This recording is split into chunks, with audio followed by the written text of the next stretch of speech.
Hello, hello. Please settle in. Welcome to my humble abode. Hot girl summer. Never heard of her. In here it's hot robe summer.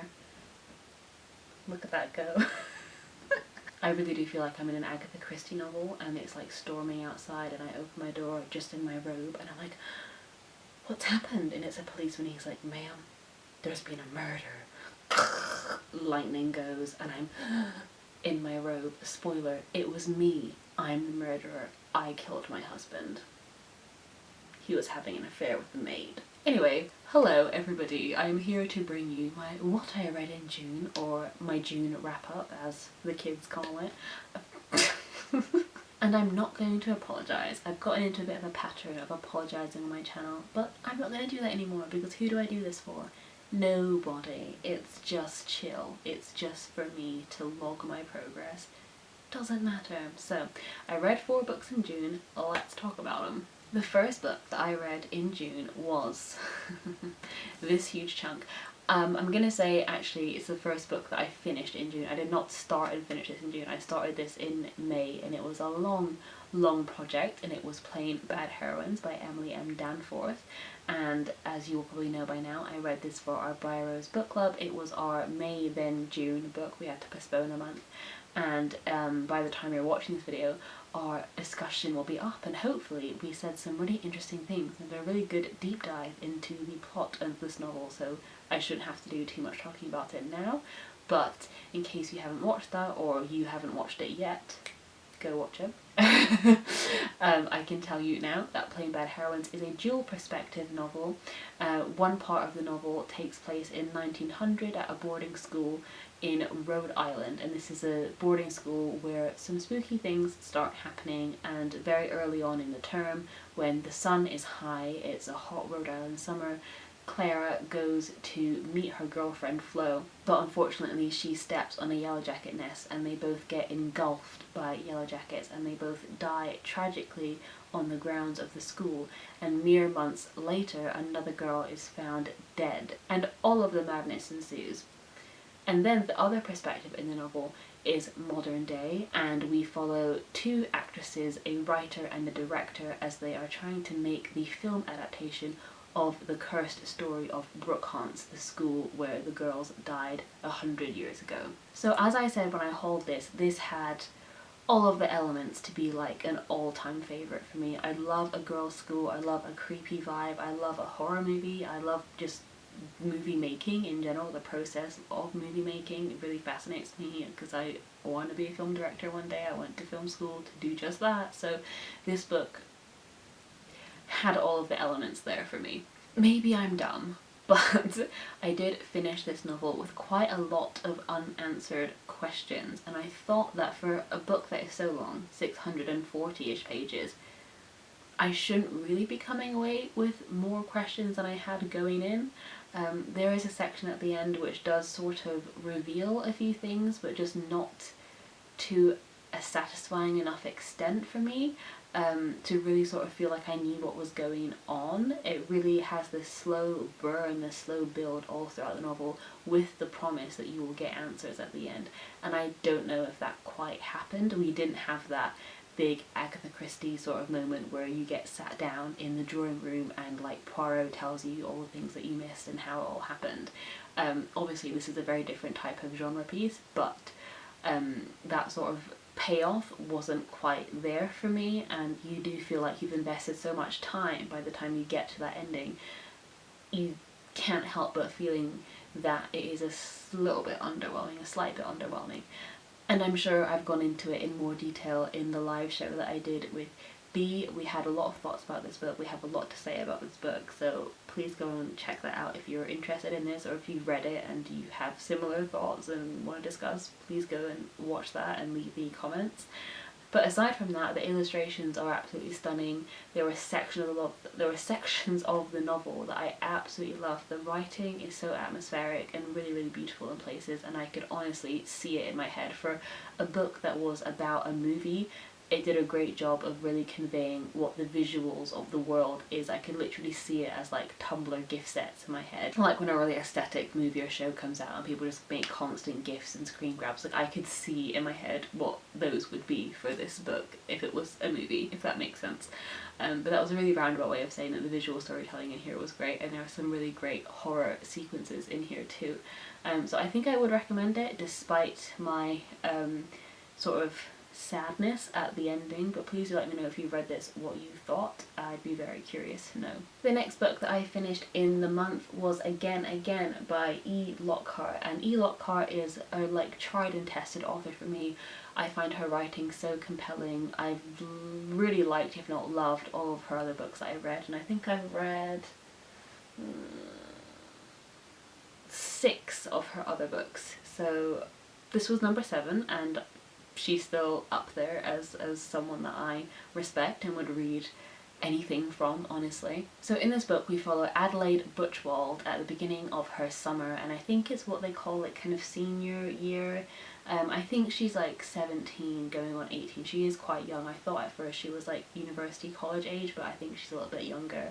And at the beginning of her summer she gets broken up with by this guy Mikey, and during the summer she is sort of earning her money by doing dog walking, and on one of her dog walks she has a sort of meet cute with this guy called Jack. Is his name Jack? Oh my god, I just read this like mere weeks ago. Hello? Is it Jack? It was Jack. And what is quite interesting about this book is that it deals with that sort of multiverse or parallel universes theory a little bit, not to a huge extent but a little bit. So for example there'll be like an embarrassing moment with Adelaide and the dog, and like, you know, gets twisted around Jack or whatever, and then the font will change and you'll read that exchange again, but like something slightly different will happen. And so it sort of plays with those parallel storylines almost, and there are some versions of this story where she gets back together with her boyfriend that just broke up with her, or some versions where she gets with this guy Jack, and then some versions where he says he doesn't want to pursue things with her because he's with somebody else, and then some versions where she doesn't want to pursue things with him because she's just too upset over her breakup. And what I really liked about this element is that in a lot of sort of parallel universe storylines that you see in books and movies and things, you get really idealistic versions of like what could have happened. Sort of like in La La Land you get that really dreamlike sequence of like what their life could have been like together. But what I liked about this is that all of Addie's sort of parallel storylines were really quite mundane, and if there were any changes they were very small and slight changes. So like even if you didn't mess up this meet cute, your life will still be fine. Like even if this meet cute went well, you could still break up like 3 months later. And this novel really plays with that idea of like there not being a right or wrong person for you, and that we can wish however much we want that things worked out with some person and didn't work out with this person, or that if only this hadn't happened at this exact moment in time. But ultimately it sort of doesn't matter. I don't know if I'm describing this right, but like you're not owed anything basically, and just because things go right or wrong doesn't mean that they're always going to go right or that they're always going to go wrong, and that things are always fluid and ever changing, and I really like that. And it sort of obeys that structure of a rom-com, so you know she's broken the heart at the beginning, and then she has this new guy and she's sort of flirting, and she has this, you know, meet cute while they're both out walking dogs. And you think it's going to be sort of about this, like she'll, you know, is she going to get back with her boyfriend, or is she going to be with this new guy, and what's going to happen in these parallel stories. But ultimately it's a story about her younger brother and how he sort of comes back into her life after struggling with addiction for a while. And I really loved that, as well as that the idea that your soulmate, or like the main person in your life, doesn't have to be romantic. Like so much of this novel is about her sort of not falling back in love with her brother. That sounds really bad, but they had quite a bad relationship. They ended on quite bad terms and they haven't spoken in a very long time. And the romance in this novel does take a back seat when her brother comes back from rehab and they start to rebuild their relationship. And she ends up sort of putting that first instead of the sort of romance that's going on. And I really loved it. I really thought it was really beautiful. It was a sort of summer novel that was really melancholy as well, and E. Lockhart does a beautiful job of writing, as she always does, these complex characters that feel so many things, And somehow she does this thing where she paints these teenage emotions as really, really stupid. Like, you're reading it going, oh my god, girl, you'll be fine, like, get over this guy, he's not worth it. And you know that, like, the sort of melancholy at this breakup is just really, like, really over exaggerated, but that's how it feels when you're a teenager. But the way E. Lockhart writes it is that you don't roll your eyes, like, you feel a fondness for this sort of silly behaviour, and I don't know how she does it. She makes you feel angry and irritated, and like you want to roll your eyes at her characters, but you also feel so much sympathy for them and fondness for them, and you remember when you were them too. And I just love that sort of contrast in her writing. She does it so well. And she's always writing stories about sort of those really difficult conflicts within being a teenager. It's not just one thing, it's not just a rom-com, it's like a rom-com and a family story and a reverse rom-com too. And yeah, I just always love what she does with her books, and I really would recommend this one. The next book I finished in the month was Poems to Live Your Life By, chosen and illustrated by Chris Rydell.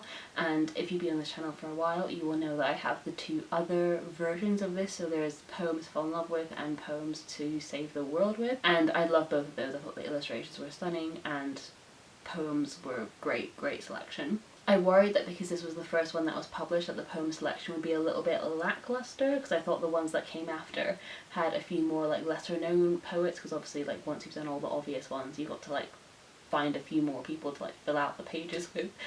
So I worried that this would be a little bit basic, and I think like sort of like there's a lot of Shakespeare and like Neil Gaiman in here, like obviously we know who those people are, but the Shakespeare ones that were picked and the ones that like Neil Gaiman ones that were picked were just like so good, and the illustrations were beautiful, and any qualms that I had honestly just flew out the window when I opened it, because it's just such a beautiful object as always, and I will probably buy however many more there are going to be of these. I don't know if there's going to be any more, but I will be ready, waiting with my money to buy them, because they're all stunning and I love reading poems.